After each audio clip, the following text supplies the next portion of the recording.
Chaque jour, Charles et Carole vous présentent la leçon de l'école du sabbat.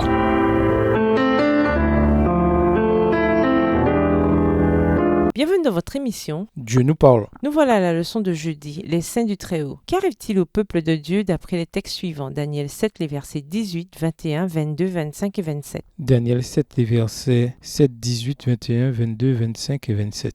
Après cela, je regardai pendant mes visions nocturnes, et voici, il y avait un quatrième animal, terrible, épouvantable et extraordinairement fort. Il avait des grandes dents de fer, il mangeait, brisait, et il foulait aux pieds ce qui restait. Il était différent de tous les animaux précédents, et il avait 10 cornes. Verset 18. Mais les saints du Très-Haut recevront le royaume, et ils posséderont le royaume éternellement d'éternité en éternité. Verset 21. Je vis cette corne faire la guerre aux saints et l'emporter sur eux, jusqu'au moment où l'ancien des jours vint donner droit aux saints du Très-Haut. Et le temps arriva où les saints furent en possession du royaume. Verset 25.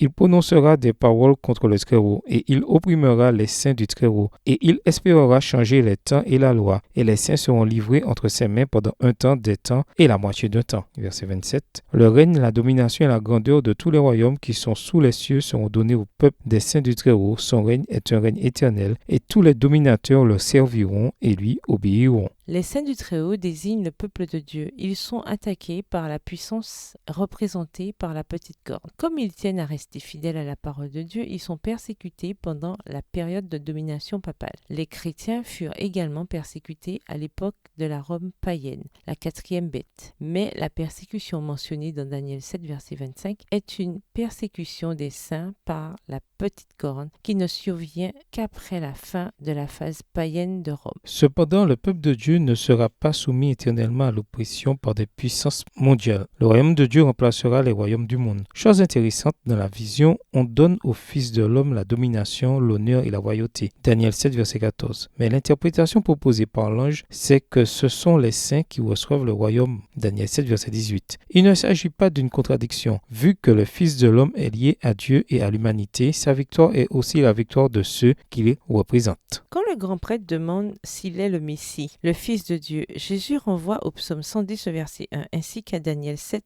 les versets 13 et 14, et dit « C'est moi, et vous verrez le Fils de l'homme assis à la droite de la puissance et venant avec les nuées du ciel. » Marc 14, verset 62. Par conséquent, Jésus est celui qui nous représente dans le tribunal céleste. Il a déjà vaincu les puissances des ténèbres et partage son triomphe avec ceux qui s'approchent de lui. Par conséquent, il n'y a aucune raison d'avoir peur, comme l'apôtre Paul le déclare avec beaucoup de justesse. Mais dans toutes ces choses, nous sommes plus que vainqueurs par celui qui nous a aimés, car je suis persuadé que ni mort, ni vie, ni ange, ni principat, ni présent, ni avenir, ni puissance, ni hauteur, ni profondeur, ni aucune autre création ne pourra nous séparer de l'amour de Dieu en Jésus-Christ notre Seigneur. Romains 8, les versets 37 à 39. Voyez avec quelle précision la vision de Daniel décrit l'histoire des milliers d'années à l'avance. En quoi cela devrait-il nous aider à apprendre à faire confiance à toutes les promesses de Dieu pour l'avenir? Au revoir. Et à demain si Dieu veut. Dieu nous parle. Chaque jour, Charles et Carole vous présentent la leçon de l'école du sabbat.